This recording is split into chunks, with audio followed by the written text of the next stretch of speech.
ये लड़की तुम्हारे पास कुछ दिन पहले ही आई है और तुम्हारा इस पर इतना कर्ज कैसे हो गया? इसके बहुत खर्चे हैं ऑफिसर, हमें इसके सारे खर्चे उठाने पड़ते हैं। इसने खुद कहा था कि कर्ज देकर मेरी जरूरतें पूरी करें।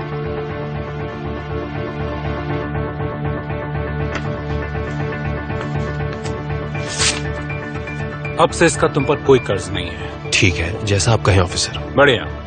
और अब ये यहाँ काम भी नहीं करेगी। आई बात समझ में? जी ऑफिसर। इनका जो भी सामान तुमने लिया है इन्हें अभी तुरंत लौटाओ, समझे? अब से मेरे लोग ये चेक करेंगे कि यहाँ इस तरह से कितने लोग काम कर रहे हैं, और अगर जांच में कोई भी गड़बड़ी पाई गई तो तुम्हारा पाला मुझसे पड़ेगा। उम्मीद करता हूँ आगे से तुम हमें इस तरह का मौका और नहीं दोगे। Yes commissioner. तो मेरे साथ चलो, बाकी की पूछताछ हम पुलिस स्टेशन में ही करेंगे।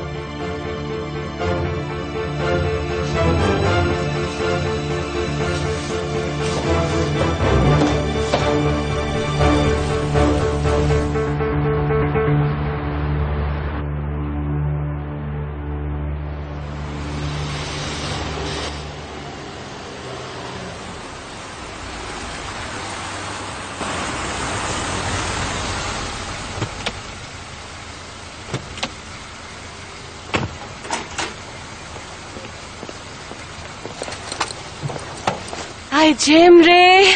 मॉम। जिम रे, मेरी बच्ची, बहुत मिस किया तुम्हें। कुजे नहीं आया क्या? वो जेमनजर में अपने घर चला गया। अरे अंदर आ जाओ, मुझे तुमसे बहुत सारी बातें करनी है। चलो आओ, चलो। यूनुस, ये सामान सब अंदर ले आओ। मैं इन्हें रखकर कुजे भाई के पास निकलता हूँ। जल्दी जाइए। और अगर उन्होंने कॉल नहीं किया तो मैं आपको वहाँ का हाल बता दूंगा, ठीक है? चलो बेटा अंदर चलो, थक गई होगी तुम। प्लीज उसे कुछ भी गलत मत करने देना। फिक्र मत करो सिस्टर, मैं उन्हें कुछ गलत नहीं करने दूंगा। Good night.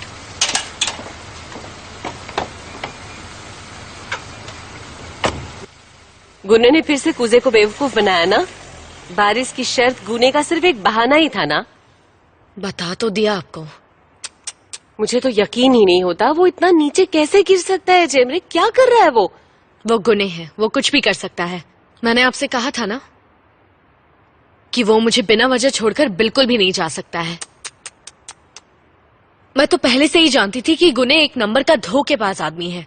वो हमेशा अपने आप को इनोसेंट दिखाता रहता है, जैसे कि उसने कुछ किया ही नहीं है। पर आखिरकार पता तो चल ही गया ना, वो ड्रामा कर रहा था। पता थोड़ा ही था कि वो ड्रामा कर रहा है। मैंने तो उसके मुंह पर भी उसे बोल दिया था। मैंने उससे पूछा था कि कहीं उसका ये कोई खेल तो नहीं है, पर फिर आप लोग ही मुझसे नाराज हो गए। रुको रुको जरा। मेरी बच्ची, मेरी बच्ची घर आ गई। चलो चलो, अब तुम आराम कर लो थोड़ा सा। Have a good evening, officers. You too, officer. मुझे यकीन नहीं हो रहा कि मैं आजाद हो गई। समझ में नहीं आ रहा कि मैं आप लोगों का शुक्रिया कैसे अदा करूं। सच में थैंक्स। पहले तो तुम पुलिस स्टेशन में ये कहोगे कि वारिस हाकमन को उस रॉड से कैसे मारा। चलकर प्रोसिक्यूटर को बयान दो, फिर यहाँ से निकलने के लिए थैंक्स कहना। तुम सच में बहुत बड़े धोखेबाज हो। हर चीज की एक कीमत होती है। चलो, मैं नहीं छोड़ूंगी तुम्हें। चुपचाप बैठो।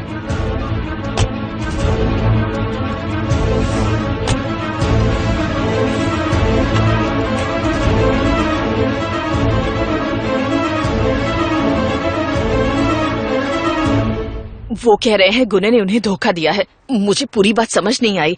शायद गुने ने कोई जमीन सस्ते दामों में खरीदी थी और सिनानेर फैमिली वहीं प्लॉट खरीदना चाहती थी, तो इसने पैसे कमाने के लिए ऐसा किया। कमीना, वरना कोई अपनी बीवी के साथ ऐसा नहीं कर सकता। नहीं, वो तो ज्यादा दाम में बेचकर बनू को सरप्राइज देना चाहता था बेटा। सरप्राइज दे दिया ना अच्छे से सरप्राइज, उल्टा इससे ही अच्छा सरप्राइज मिल गया। असल बात ये नहीं है, बात कुछ और ही है।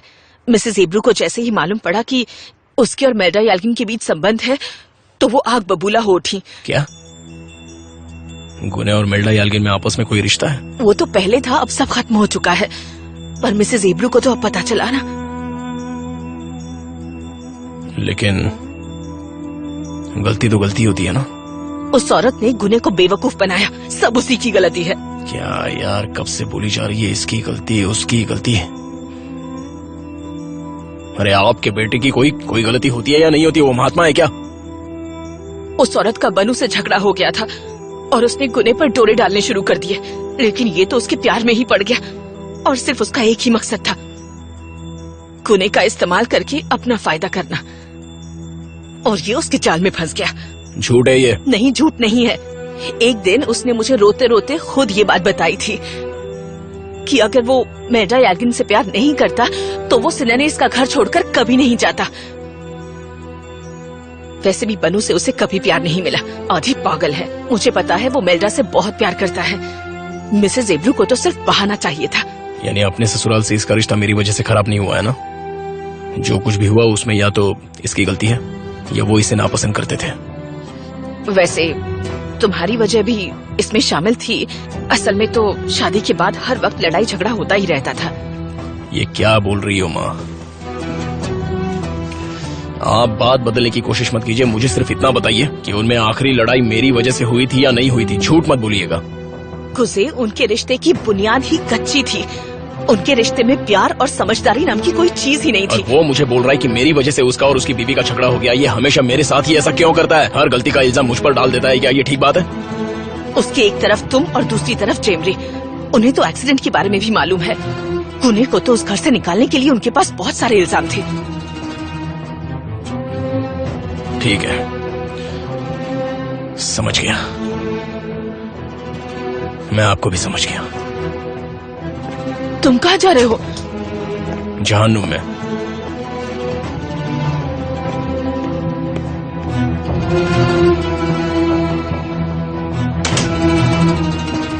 वो 2 दिन जो हमने साथ बिताए बहुत अच्छे थे मॉम। ये घर है। कितने रूम्स थे? 2 रूम थे। तो फिर दोनों अलग कमरे में सोए होगे? हाँ। ये गैलरी है और ये वरांडा। बिल्कुल पेंटिंग सी लग रही। एक रूम तो ये है, इस वाले में मैं सोती थी।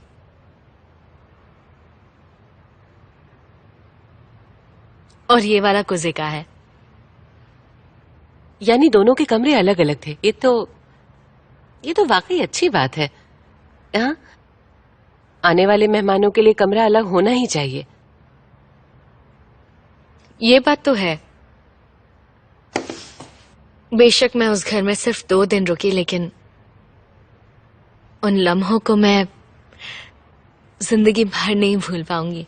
सच में मॉम, हसीन पल थे वो। हाँ ठीक है, ठीक है। वैसे भी तुम लोग तो अलग ही लग रहे थे ना। मेरा मतलब दिन